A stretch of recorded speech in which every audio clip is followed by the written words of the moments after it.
Welcome students to the first lecture on PU1 bridge course in physics. In this lecture, we are going to discuss the mathematical tools which are essential to deal with the content of class 11 and class 12th physics syllabus. Now first,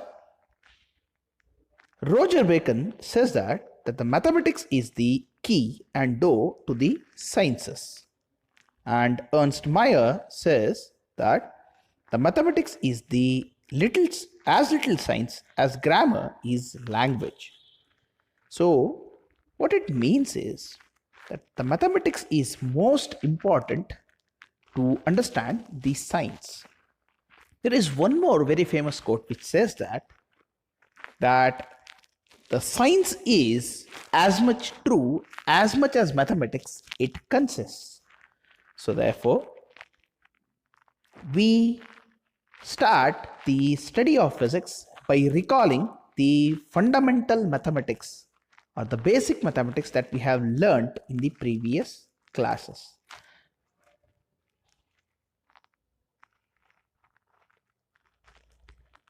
Now, let us list out the branches of mathematics. So we have arithmetic, which is addition, subtraction, multiplication, division, fractions, which deals with decimals and many more. So basically it is the game of numbers. The second branch of mathematics is algebra, which deals with equations, inequalities, functions and graphs. The third branch is geometry, which deals with the study of properties of different shapes and related theorems. Then we have trigonometry, which is the study of specific functions of angles and their applications to calculations. After geometry, we have statistics, which is a discipline that concerns the collection, organization, analysis, and interpretation of data. So these are the 5 branches that you have studied till your lower classes. There is a 6th branch that you are going to study. It is the study of instantaneous rates of change and the summation of many small factors. So calculus is something that has been not yet studied. So you're going to study the calculus in PUC first year and second year mathematics. But unfortunately, we need calculus to deal with some of the concepts in physics. So therefore, we also pay attention on this branch of mathematics. Whereas in this lecture, we focus on 2 parts, that is arithmetic and algebra. Now let us start with law of indices. So the first law says that x to the power 0 is always equal to 1. To see its example, if I have 1 to the power 0, it is equal to 1. If I take 10 to the power 0, it is still equal to 1. Let us take a random number. Say 587 to the power 0 is equal to 1. And similarly, take any bigger number, say 1, 2, 5, 3, 4, 6, 4, 5, 4 to the power 0 is also equal to 1. So no matter what number is, if the power is 0, its value is always equal to 1. The second law says that x to the power minus n is equal to 1 upon x raised to n. Now, to understand it better with an example, 2 raised to minus 1 is 1 upon 2. 10 raised to minus 1 is 1 upon 10. 0.5 raised to minus 1 is 1 upon 0.5. So here we have taken n is equal to 1 for simplicity. So n can be anything. The third law says that x to the power n into x to the power m is always equal to x raised to n plus m. Say 2 raised to 2 multiplied with 2 raised to 2 again is equal to 2 raised to 2 plus 2, which is equal to 2 raised to 4. Similarly, 10 raised to 5 multiplied with 10 raised to 7 is equal to 10 raised to 5 plus 7, which is equal to 10 raised to 12. The next index says that x raised to n divided by x raised to m is equal to x to the power n minus m. So we have 3 to the power 8 divided by 3 to the power 5 is equal to 3 to the power 8 minus 5, which is equal to 3 to the power 3. Similarly, 10 to the power 8 divided by 10 to the power 4 is equal to 10 to the power 8 minus 4 is equal to 10 to the power 4.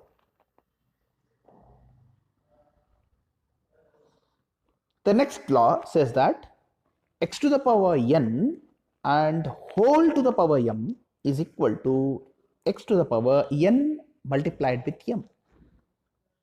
So if we take 5 to the power 2, 5 square and its cube is equal to 5 to the power 2 multiplied with 3, which is equal to 5 to the power 6. Similarly, 10 to the power 10 whole to the power 2, 10 to the power 10 whole square is equal to 10 to the power 10 multiplied with 2, which is equal to 10 to the power 20. And if we have x to the power n divided by m, then it is equal to mth root of x to the power n. So to understand this, if we have 8 to the power 1 by 3, it is third root of 8 to the power 1. So therefore it is cube root of 8. We know cube root of 8 is 2. Similarly, if we have 10 to the power 7 by 5, it is fifth root of 10 to the power 7. So this is what the indices tells.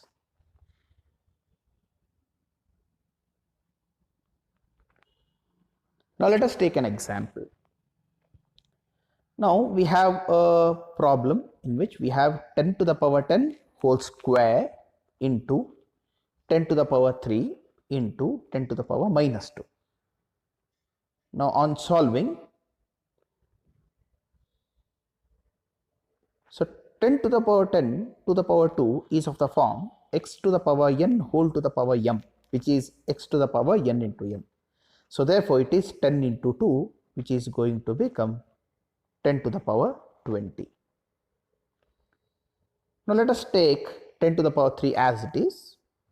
And now 10 to the power minus 2 is of the form x to the power minus n, which is equal to 1 upon x to the power n.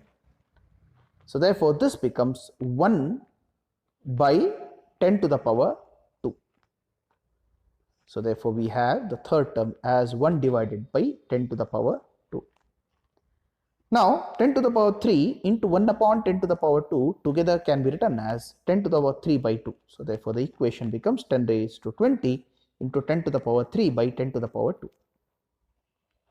And now 10 to the power 3 by 10 to the power 2 is of the form x to the power n divided by x to the power m, which is equal to x to the power n minus m. So here n is 3, m is 2. So on solving, we are going to get it as 10 to the power 20 into 10 to the power 1, which is again of the form x to the power n into x to the power m, which is equal to x to the power n plus m. So we have tried to use 5 different indices in this, and finally the answer is 10 to the power 21.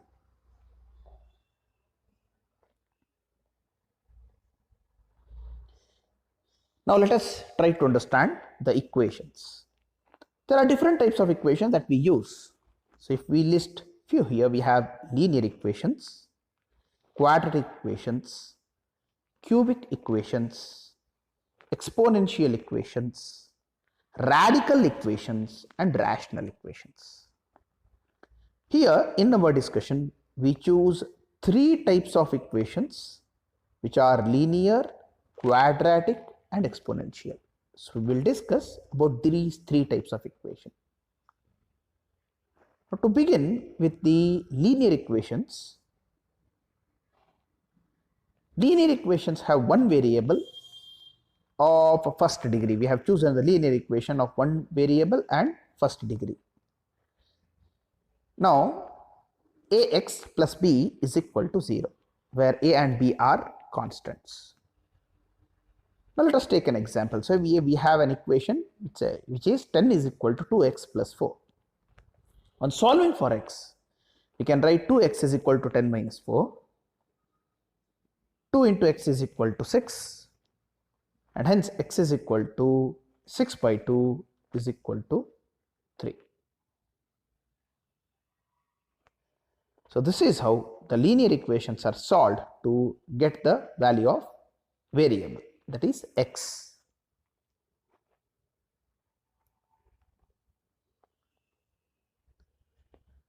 Next, we have quadratic equation.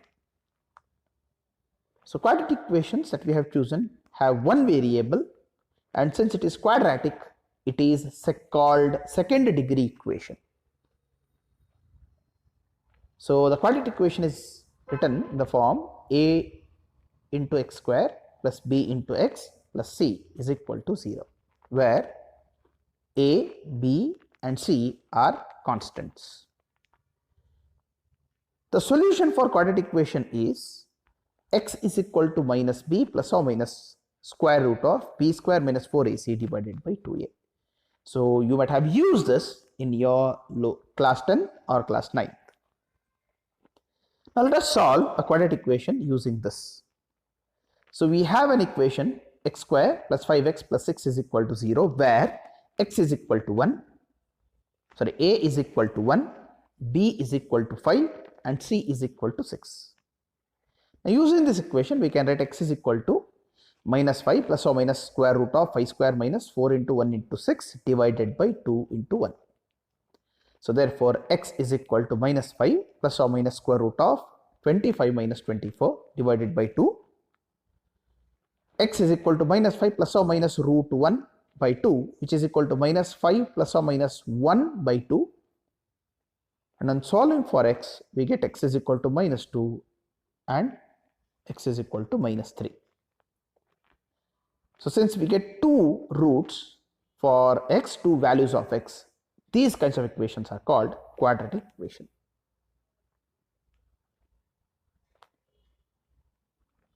The third kind of equations that we deal here are exponential equations. The exponential equations are written as y is equal to e to the power x. Now, here the variable is exponent, where e is the mathematical constant approximately equal to 2.71828 and is the base of natural logarithm. Let us solve an exponential equation to get the value of x. Now, here we have an equation 10 is equal to e to the power x, where we have to find the value of x. Now, we apply logarithm to the base e on both the sides. We get log of 10 to the base e is equal to log of e to the power x to the base e. So, this becomes log 10 to the base e is equal to x into log e to the base e. Since log e to the base e is equal to 1, log 10 is equal to x.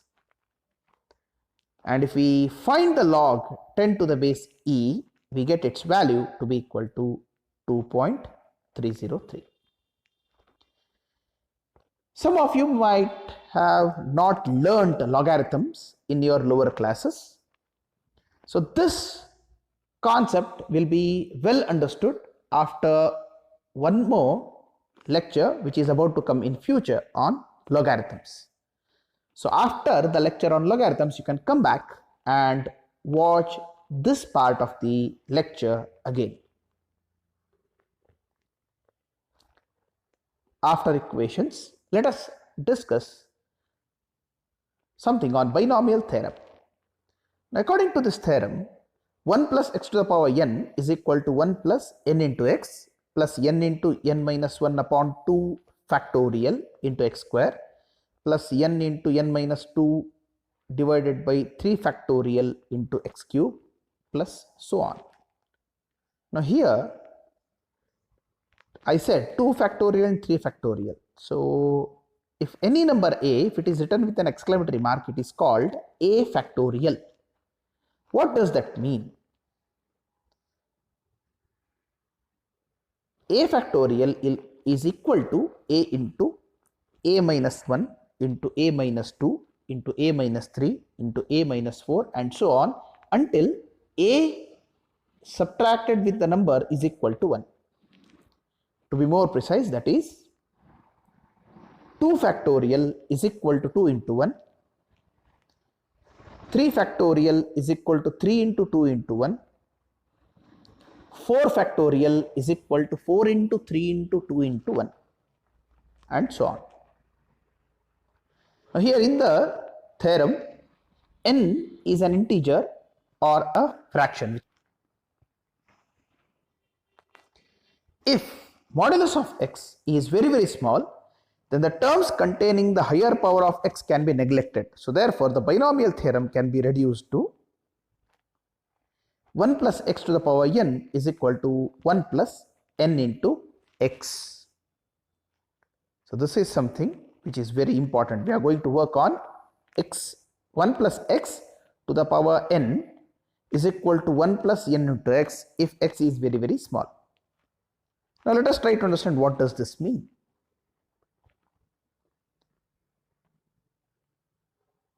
So when we have this equation, let us try to expand 1 plus x to the power minus 2. Here n is equal to minus 2. So therefore 1 plus x to the power minus 2 can be written as 1 plus minus 2 into x plus minus 2 into minus 2 minus 1 divided by 2 factorial into x square plus minus 2 into minus 2 minus 1 into minus 2 minus 2 divided by 3 factorial into x raised to 3 and so on. On simplification, we get it as 1 minus 2x plus 6 upon 2 factorial into x square minus 24 upon 3 factorial into x cube and so on. And we get it as 1 minus 2x plus 3x square minus 4x cube and so on. Now, if x is 0.01, then using this equation, 1 plus 0.01 whole raised to minus 2 can be written as 1 minus 2 into 0.01 plus 3 into 0.01 square minus 4 into 0.01 cube and so on, which is 1 minus 0.02 plus 0.0003 minus 0.000004. And on simplification, we get the value to be 0.980296. Now, if I directly make use of the formula, that is 1 plus x to the power n is equal to 1 plus nx, we get the value to be equal to 0.98, which is approximately same as we get by substituting it in the equation. So thus we can write 1 plus x to the power minus 2 is equal to 1 minus 2x.